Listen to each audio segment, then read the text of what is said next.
today we're going to talk about the sounds of Latropeth. So we have 22 sounds, 17 consonants and 5 vowels. We'll begin with the consonants. A lot of them are familiar to you from English, and then there are other ones that are very different to English. So beginning with p, t and k. These are similar to how they are in English, except the aspiration is eliminated. So what happens in English is that these consonants at the beginning of a syllable are accompanied by a strong puff of breath. In a language like French and Spanish, you don't have that, and these, in that respect, resemble more French or Spanish. So p is the first letter in the word paya, meaning big or tall, paya. T, first letter in the word tise, meaning path or way, and k, first letter in the word kawu, meaning small or short. B and d, very similar to how they are in English. Buha, ant, dasu, tree. Okay, these are all very similar to how they are in English as well. F, s, and h. So f, as in the first letter in the word fuba, meaning chin. By extension, this means angle. And then for s and h, I've got examples of verbs. So the verb quoted in its basic form in Latropeth will take a yis ending. So suhayis, to stand, hunuis, to burp. Then we have our nasals, m and n. So m, first letter in the word mifu, so very similar to English again. N, namu. So Mifu is described as a large forest herbivore species. What is this actually? It's an animal that doesn't exist on Earth.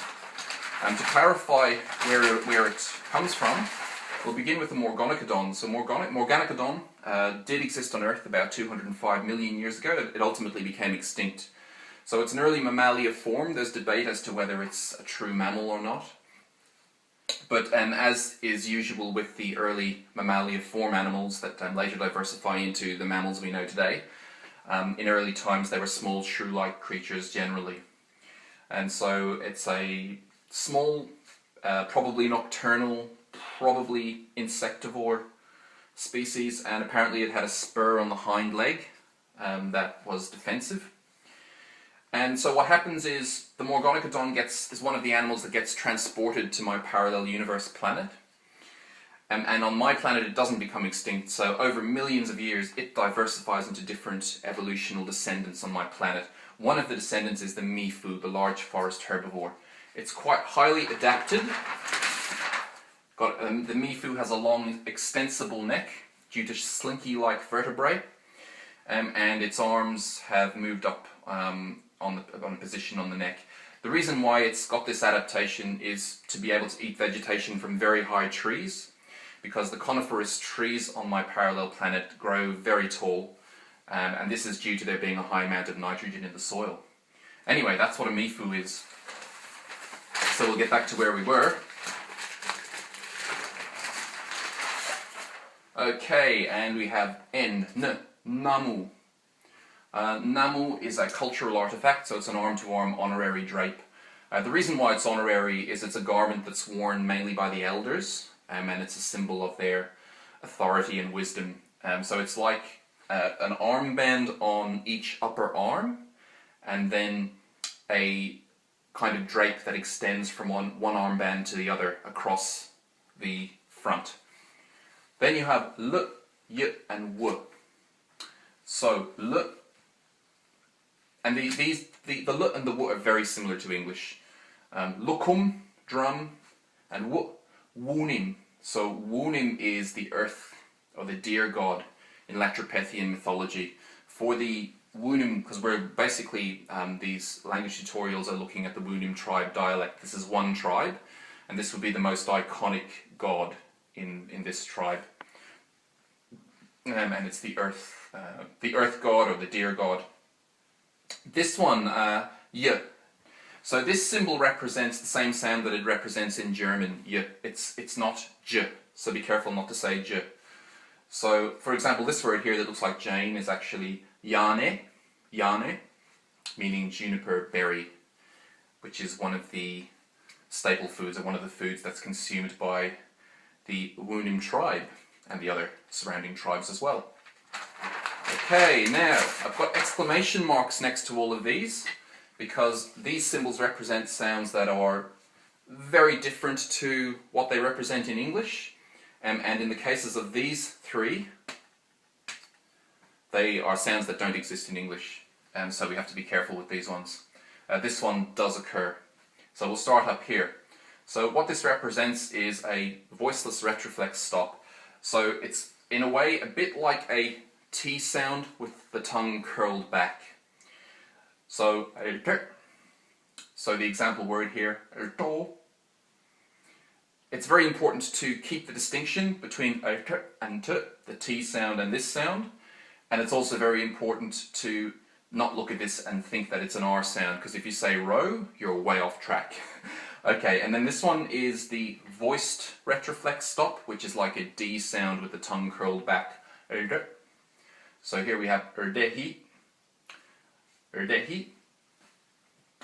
This is a nocturnal insectivore species. This is also a descendant of the Morgonocodon, but it keeps more closely to its ancestor form and looks a lot more like its ancestor, the Morgonocodon or the Morgie.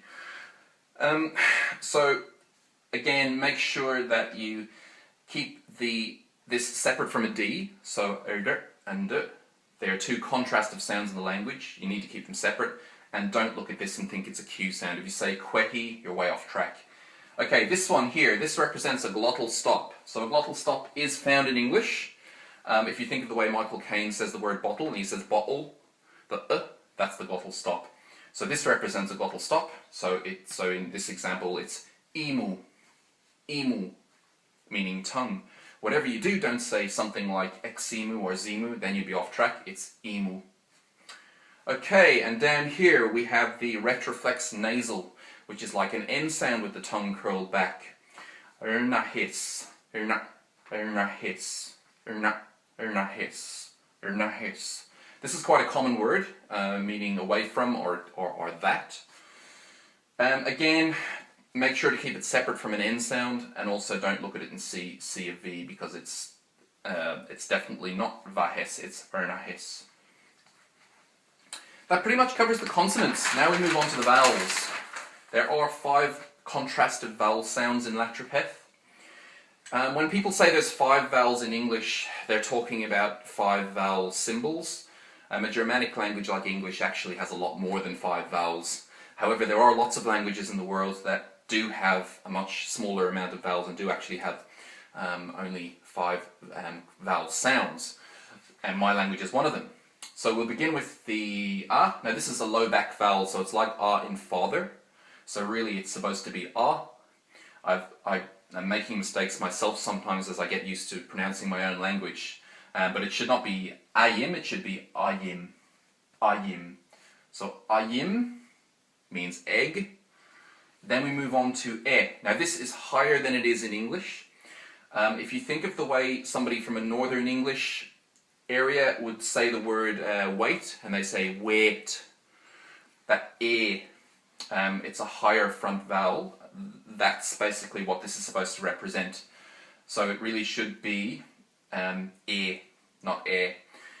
The other thing about this vowel in my language is when it occurs at the beginning of a word, it inherently includes a y sound prior to it, even though it's not shown explicitly in writing. So this basically means that this would be pronounced here as yeku, yeku, meaning yeku is actually the storm god. So the storm god of the Latropethian culture. The E vowel, the high front vowel, it's like E, so don't say I, it's E. Iku, meaning duck. And then we have O and U. So U is very like it is in English. O, just remember to say O and not O. So it's like O as in open, as opposed to O as in ochre. Okay. These don't occur too frequently at the beginning of words, but you find them amongst kinship terms. So this first one here is ofim. And just to give you an idea as to how elaborate the kinship terminology is in Latropethian culture, This word means mother's younger brother. So I guess that would be great-great-uncle or maternal great-great-uncle. If the speaker is an adult male compendium or word compendium. And then this one here, ufom.